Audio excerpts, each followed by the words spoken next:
Assalamualaikum warahmatullahi wabarakatuh. Di sini kami akan menjelaskan sejarah kebudayaan Islam bab 4, yaitu tentang peran umat Islam pada masa penjajahan. A. Perjuangan umat Islam pada masa penjajahan. Pada masa penjajahan, perlawanan para pejuang hanya terfokus di daerah-daerah tanpa memiliki pola hubungan untuk menjalin persatuan. Contohnya, perlawanan yang dilakukan para pejuang di beberapa daerah di Indonesia sebagai berikut. 1. Pangeran Diponegoro.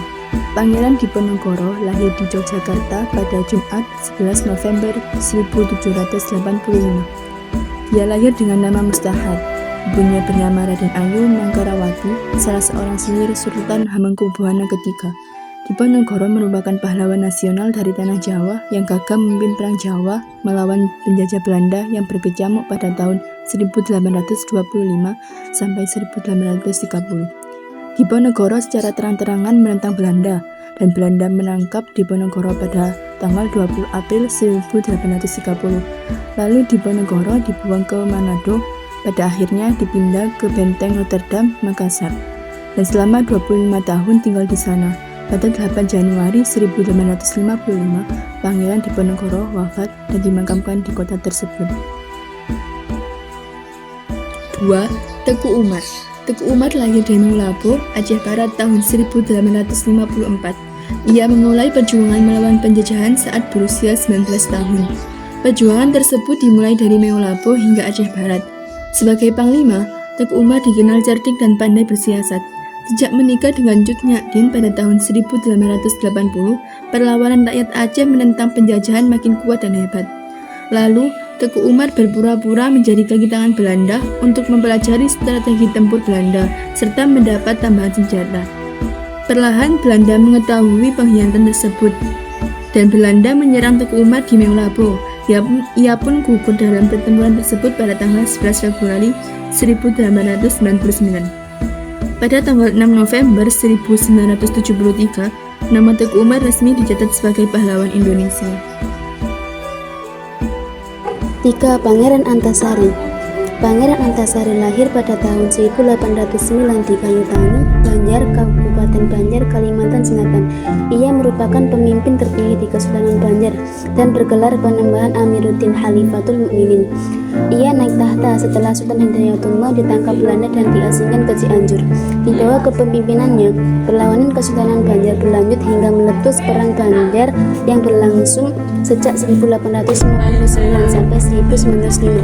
Ia mahir menerapkan taktik bertahan dan gerilya hingga akhir hayat Pangeran Antasari tidak dapat ditaklukkan Belanda dan wafat pada 11 Oktober 1862 di usia 53 tahun.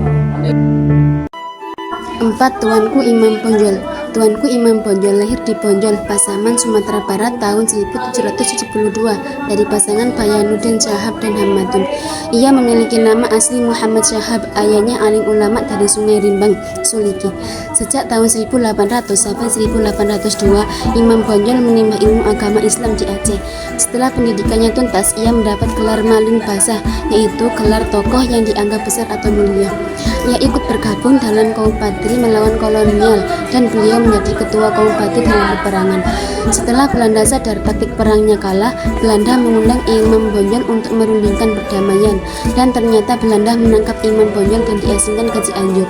Pengasingannya terhenti di Lotak, Minahasa, Sulawesi Selatan. Di tempat tersebut beliau wafat pada 8 November 1864. Tuanku Imam Bonjol diangkat sebagai pahlawan Indonesia pada tanggal 6 November 1973. 5. Kiai Haji Zainal Mustafa. Kiai Haji Zainal Mustafa lahir pada 1 Januari 1899 di Sukamana, Singaparna, Tasikmalaya, Jawa Barat dengan nama Hudaimi. Namanya berganti menjadi Zainal Mustafa setelah menunaikan ibadah haji tahun 1927. Setelah kembali ke tanah air, beliau mendirikan pondok pesantren Sukamana di kampung halamannya. Tahun 1933, ia bergabung dengan Nahdlatul Ulama dan diangkat sebagai wakil Rai Syuriah NU Cabang Tasikmalaya. Kiai Haji Zainal Mustafa tumbuh sebagai ulama yang sangat menentang kolonialisme Belanda. Beliau sempat ditangkap Belanda karena dianggap memberontak. Beralihnya masa pendudukan Belanda ke Jepang pada 1942, lalu pada 1943 Jepang menetapkan aturan Seikerel, yaitu tradisi mewajibkan semua orang membungkukkan badan ke arah matahari terbit, karena itu menentang ajaran Islam. Guna mengusir Jepang dari Indonesia, ia melakukan perlawanan bersama para santri pada 25 Februari 1944. Tapi rencana itu gagal dan pada akhirnya Ki Haji Zainal Mustafa ditangkap bersama 23 orang lainnya yang dinyatakan bersalah. Ki Haji Zainal Mustafa meninggal pada 25 Oktober 1944 setelah dieksekusi. Jasadnya dikebumikan di Taman Makam Pahlawan Belanda Ancol, Jakarta. Kemudian pada 25 Agustus 1973, makam Ki Haji Zainal Mustafa dipindah ke Sukamana, Tasikmalaya. Beliau mendapat penghargaan sebagai pahlawan Indonesia pada 6 November 1972. P. Perjuangan umat Islam pada masa kebangkitan nasional. Pada masa kebangkitan nasional, para pemuda yang belajar ke luar negeri mulai menggalang persatuan. Dengan rasa nasionalisme tinggi, mereka kembali ke Indonesia untuk berjuang meraih kemerdekaan. Berikut beberapa tokoh umat Islam yang muncul pada masa kebangkitan nasional. Kiai Haji Samanhudi. 1. Kiai Haji Samanhudi. Samanhudi lahir 8 Oktober 1868 di Surakarta dengan nama Wirjowikoro. Selain itu, sempat dikenal dengan nama Sudarno Hadi. Ia baru memakai nama Samanhudi setelah menunaikan ibadah haji. Ayah Samanhudi pengusaha kain batik. Latar belakang pendidikan Samanhudi hanya sampai tingkat sekolah dasar. Walaupun tidak melanjutkan pendidikan, dia tetap belajar mendalami agama Islam di Surabaya. Semasa muda, ia pernah menimba ilmu di beberapa pondok pesantren, seperti Pompes Kiai Haji Zainal Mustafa, Tasikmalaya. Ia mengembangkan kemajuan perekonomian Indonesia pada masa pergerakan merebut kemerdekaan. Dan beliau membentuk Syarikat Dagang Islam pada tahun 1905, dan pada akhirnya menjadi Syarikat Islam. Beliau sempat menjadi ketua. Samanhudi wafat pada 28 Desember 1956 di Klaten dalam usia 88 tahun. Ia dimakamkan di Banaran, Grogolan, Sukoharjo. Ia dimasukkan daftar pahlawan pergerakan nasional pada tahun 1961. 2. HOS Cokro Aminoto. Lahir dengan nama lengkap Raden Haji Umar Said Cokro Aminoto, ia lebih dikenal dengan nama HOS Cokro Aminoto. Lahir di Ponorogo, Jawa Timur, tanggal 16 Agustus 1882. Sejak kecil, HOS Cokro Aminoto mulai mengenyam pendidikan di sekolah Belanda, kemudian menyelesaikan pendidikan di Austria, Opleiding School for Inlandse Ambtenaar. Tahun 1912, Haji Samanhudi mengajak HOS Cokro Aminoto bergabung dalam Syarikat Dagang Islam. Ia juga pernah menjadi ketua dan ia mengubah Syarikat Dagang Islam menjadi Syarikat Islam. Syarikat Islam bertujuan untuk memerdekakan serta menyatukan seluruh bangsa Indonesia. Kemudian ia merubah Syarikat Islam menjadi Partai Syarikat Islam Indonesia, PSII. Beliau wafat pada tanggal 17 Desember 1934 di Yogyakarta dan dimakamkan di Taman Makam Pahlawan Pakuncen, Yogyakarta. Kiai Haji Ahmad Dahlan. 3. Kiai Haji Ahmad Dahlan Muhammad Darwisi atau Kiai Haji Ahmad Dahlan, lahir tahun 1868 di Yogyakarta. Ahmad Dahlan merupakan putra keempat dari 7 bersaudara. Kedua orang tuanya dikenal alim, yaitu Kiai Haji Abu Bakar, Imam Masjid Besar Kesultanan Yogyakarta, dan Nyai Abu Bakar Putri Haji Ibrahim, penghulu Keraton Kesultanan Yogyakarta. Sejak kecil, Ahmad Dahlan dididik dalam lingkungan pesantren, sekaligus menjadi tempat menimba pengetahuan agama dan bahasa Arab. Tahun 1883, Ahmad Dahlan berangkat haji ketika usia 15 tahun. Ia juga sempat menuntut ilmu di Makkah. Setelah ia kembali ke kampung halaman, beliau mendirikan organisasi Muhammadiyah untuk menjunjung tinggi agama Islam. Ia berperan dalam memperjuangkan pendidikan bagi kaum pribumi dan mendorong Islam di Indonesia. Kiai Haji Ahmad Dahlan wafat pada tanggal 23 Februari 1923 di Yogyakarta di usia 54 tahun.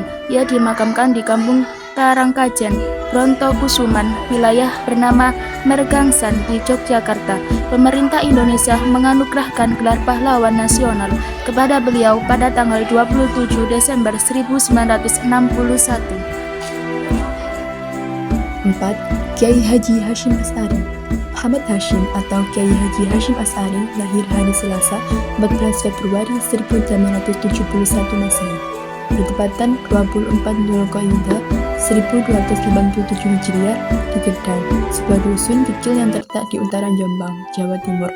Ayahnya bernama Kiai Asy'ari yang merupakan pemimpin pesantren keras yang terletak di selatan Jombang.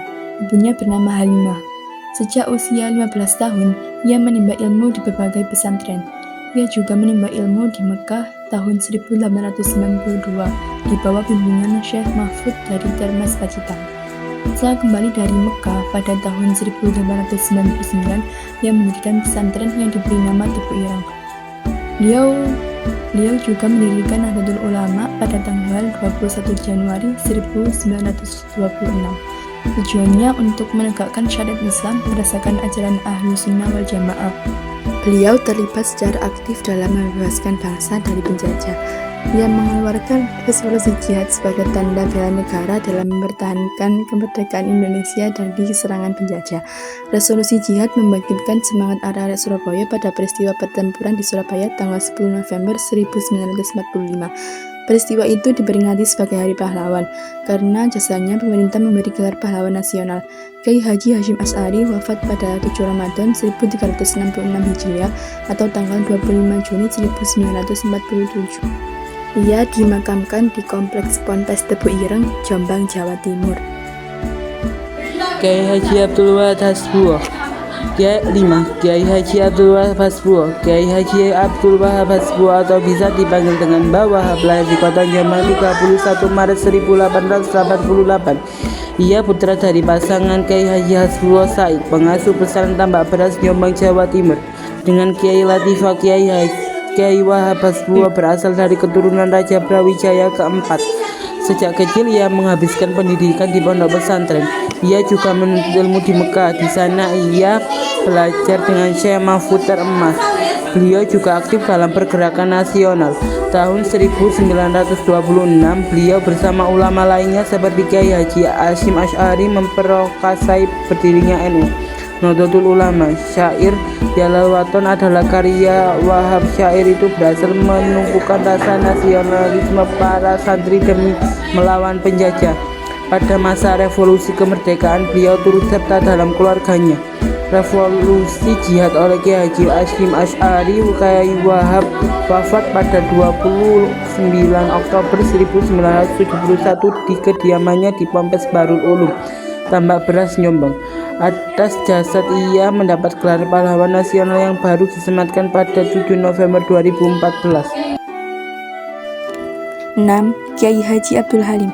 Kiai Haji Abdul Halim lahir pada 26 Juni 1887 di Desa Ciborelang, Kecamatan Jatiwangi, Kabupaten Majalengka, Jawa Barat, dengan nama kecil Otong Syantori. Abdul Halim merupakan anak terakhir dari 8 bersaudara. Ayahnya Kiai Haji Muhammad Iskandar, seorang pengasuh pesantren dan penghulu di wilayah Kawedanan Jatiwangi. Sementara ibunya bernama Hajah Siti Mutmainnah, anak dari Kiai Haji Imam Safari yang masih keturunan Sunan Gunung Jati. Abdul Halim memperoleh pendidikan agama sejak dini.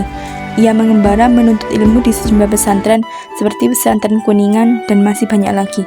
Dan ia juga belajar kepada ulama-ulama besar di Mekah.